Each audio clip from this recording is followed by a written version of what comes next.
So in my work with couples, I work a lot with sort of restoring the passion after a marriage has fallen flat or there's been neglect in a long-term relationship. But what if only one partner in the relationship is invested in doing that? What do you do then?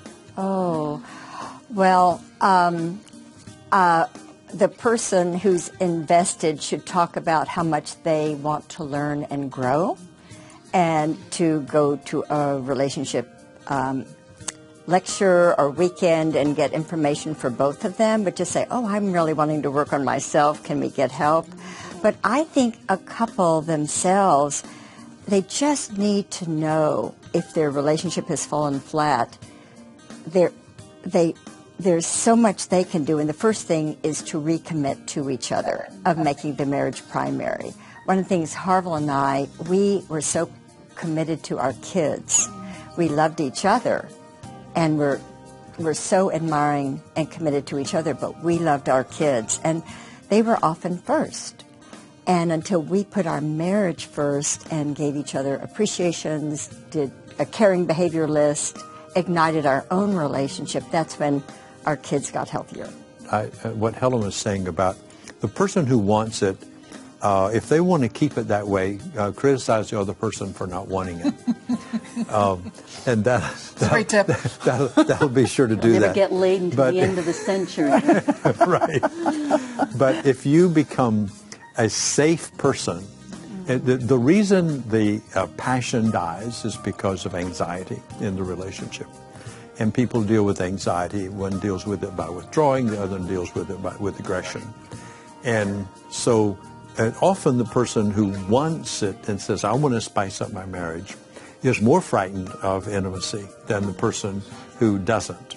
And they maintain their distance by criticism and by saying, you know, I want to have sex and you don't. Mm-hmm. Well, you're certainly not going to have anybody want sex with you if you tell them that they don't want to. Mm-hmm. So I think the one thing is to get curious about what's going on with us that we are in this particular place, and to have that conversation. And the person who feels more committed is the person to lead that conversation and to take the vulnerable front line. I would like this, I want this, I don't know why we're not having it, I would like to learn from you.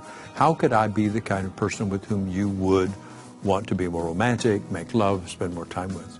And I think curiosity is sexy. We found that reduces defenses. But if I'm really interested, not interrogating you, but wanting to simply know what's inside of you, and I listen to that and then don't change it, you'll start liking me. That's one of the reasons people have affairs, right? Because somebody comes along and they're suddenly curious about us. Exactly. That's hot. Yes, wow. And how about if you ask, what am I doing to turn you away? What am I doing to turn you off to me?